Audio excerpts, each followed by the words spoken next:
Okay, let's dive right in. We're going to talk about the US Treasury market.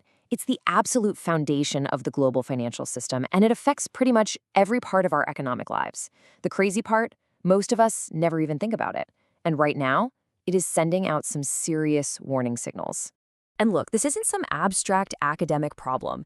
As this warning from Bank of America makes crystal clear, the health of this market is a massive concern for the entire world.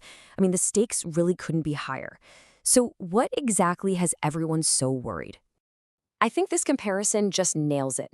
It shows you exactly how much the perception of risk has changed. What was once seen as a super boring background process, like watching paint dry, is now more like watching milk boil. It seems perfectly calm, but it can boil over in a split second and create a huge, sticky mess. So, what is this market really? And why should you care about a pot of milk that might be about to boil over? Let's break it down.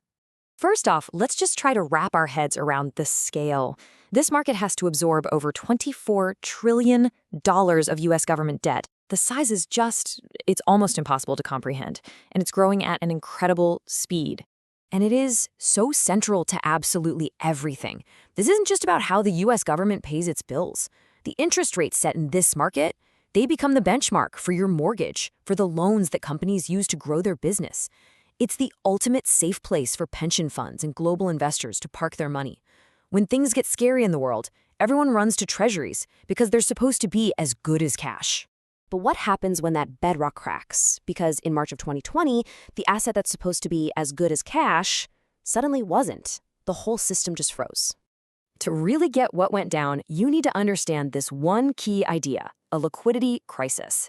It's when everybody has valuable stuff, in this case, super safe government bonds, but nobody can sell them because there are no buyers.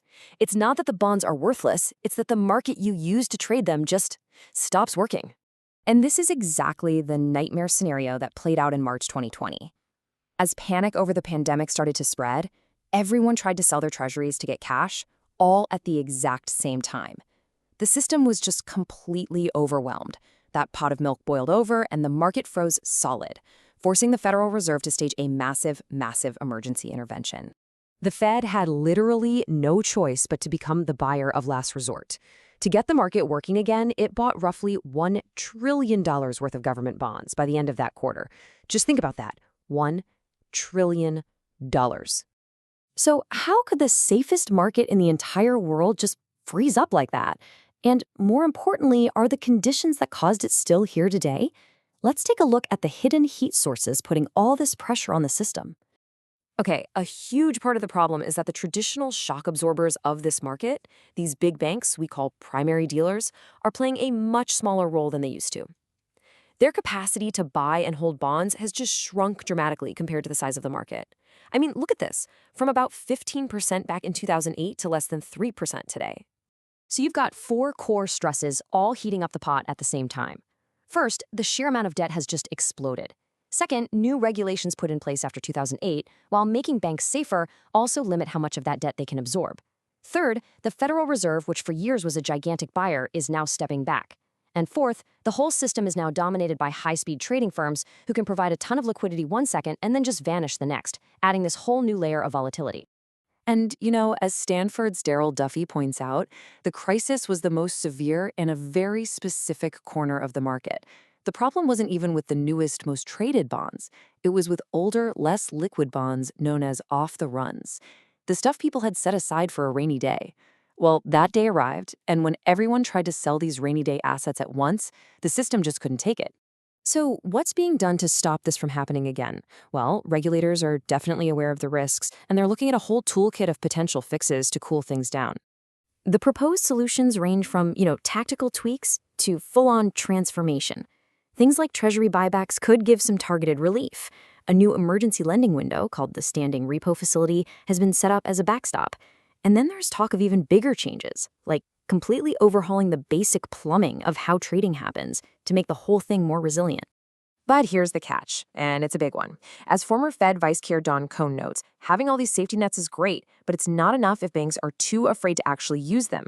There's this stigma that comes with borrowing from the Fed. It can look like a sign of weakness, which might stop these new tools from ever being used until it's already too late. Which brings us right back to our core question. We've looked at the problem, we've looked at the potential fixes, but where does that leave us today? Is the heat turned off, or are we just sitting on a low simmer? Well, the hard truth is that the fundamental stresses are still very much there. The US continues to issue gigantic amounts of debt, and the private market's ability to absorb all of it is still a huge question mark. Those heat sources under the pot, they're still on. So, the big takeaway is this. While new safeguards are being put in place, the system is still fragile. The next crisis might not look like the last one, but the potential for a sudden boil over in the world's most important market is a threat that now has everyone watching the milk.